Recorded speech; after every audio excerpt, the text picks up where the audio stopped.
Reinsurance Business recently had the pleasure of being on the ground at the 2025 Bermuda Risk Summit, where we caught up with reinsurance and insurance executives to hear their perspectives on the vital questions facing the industry today.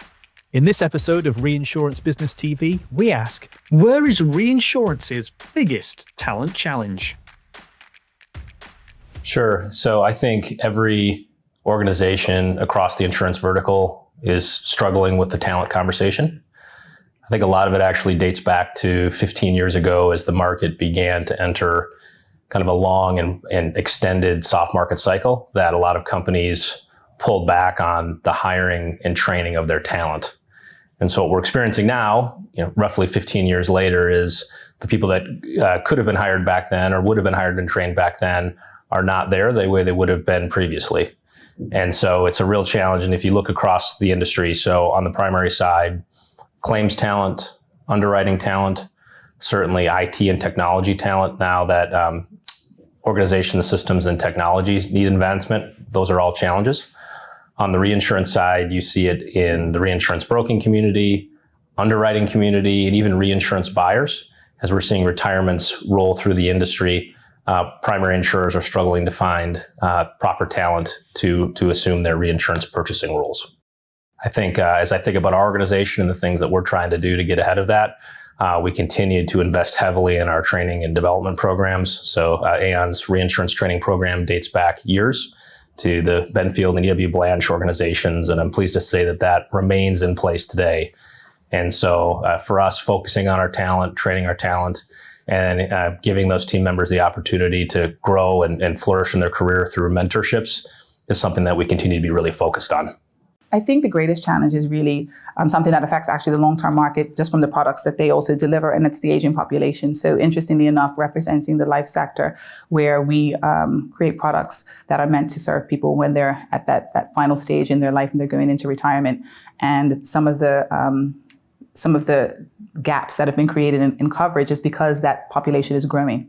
But with the growth of that population comes people that are reaching retirement and they're leaving the organization. So the challenge is that they are leaving the organization, but these are people that are from a different era, right? And so the work that they did and the way that they did it, number one, is not the way that young people want to work now, right? So it's the aging population leaving with an intense amount of information that they've accumulated over time, and then the inability to attract talent, young talent, to be able to come in and avail themselves of A, that information before it's out the door, but B, to operate in this traditional or more traditional environment that the insurance industry still works from. So I think it's really a challenge, and I think insurance is really a traditional type of activity, right? They like to operate in a traditional way, and I think that being a bit more nimble and maybe trying to move and be a bit more innovative with how they operate to attract talent, because we're competing with tech companies, and that's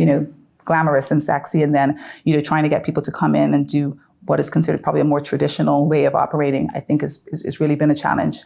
From the talent side, we have an aging workforce, so very highly technical people that may be close to the end of their career and ready for retirement.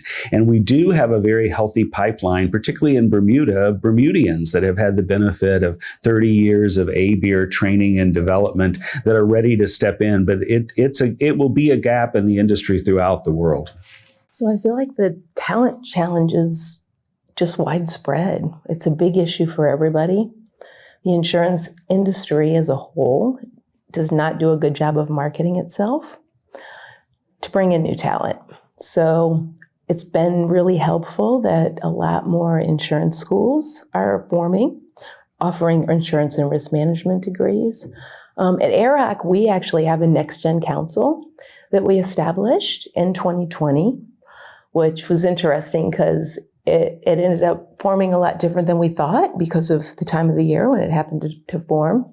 But there's 15 people on that who are, as we see, emerging leaders in the legacy space and are really helping us a lot to focus on what we need to do to get interest in the legacy space in bringing in talent.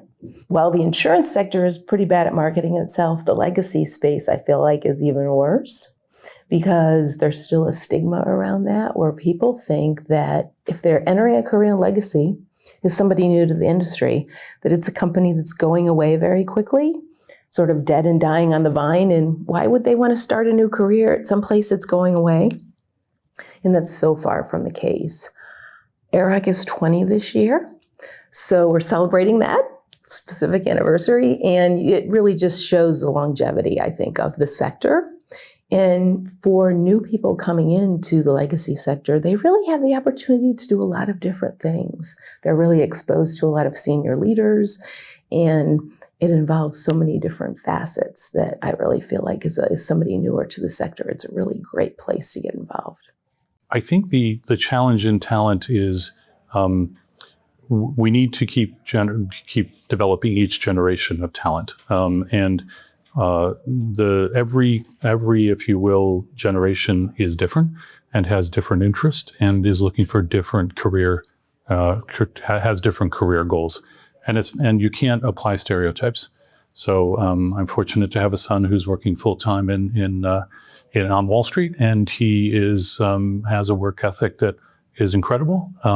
And we have other people who want a balance of life that's different. And over time, we need to be attractive to those individuals wherever they are.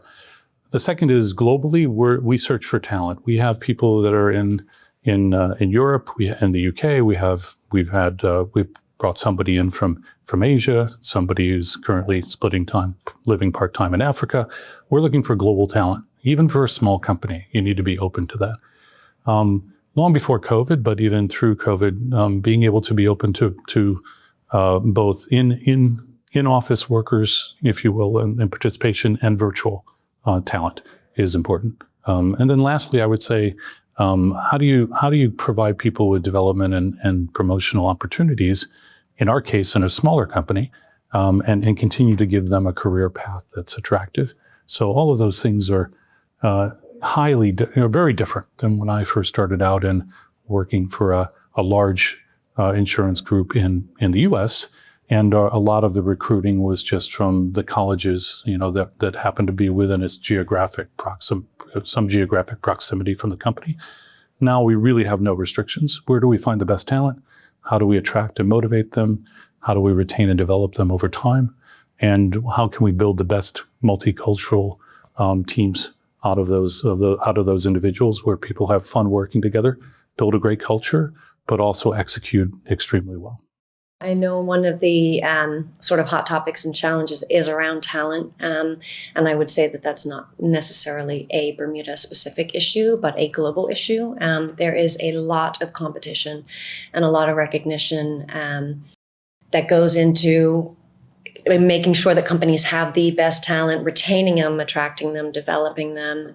So it's not unique to Bermuda, but what I would say is Bermuda is aware of this. And as a jurisdiction, you've got folks like John Huff at ABIR. They've partnered with St. John's University and the Lloyd's Lab, and they do a 10-week special topics course every January. It's free.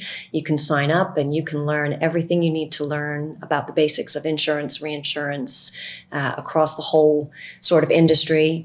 You've got industry associations like the Bermuda Captive Network and ILS Bermuda. They have education committees and initiatives baked into their objectives, and they donate and they do bursaries and scholarships and internships to support young Bermudian talent who would like to go overseas and study and come back. And it's not just necessarily within the insurance management companies or within the insurance companies themselves. It's within the audit firms, the legal firms. So it's that entire development of the ecosystem that sits around it that's being developed here.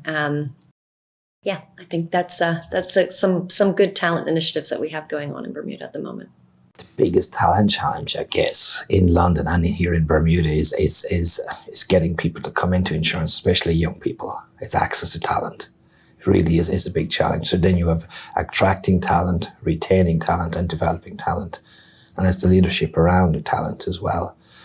So, young people, they want, they're big into technology, obviously. So people don't want to come onto legacy systems. They want to come onto modern digitization systems. So, and that's a challenge. That's a challenge for insurance companies to move off the legacy systems and to digitize everything. So that's where young people want to work in. I mean, we see in DocuSoft as well, especially in the claims community, because I mean, attracting talent into insurance is one thing, but attracting talent into claims is another challenge completely. I mean, claims is always perceived as the poor cousin of insurance compared to, say, underwriting. I mean, so what DocuSoft, I mean, we're trying to bring people together in terms of, say, forums here in Bermuda as well, and back in the London market.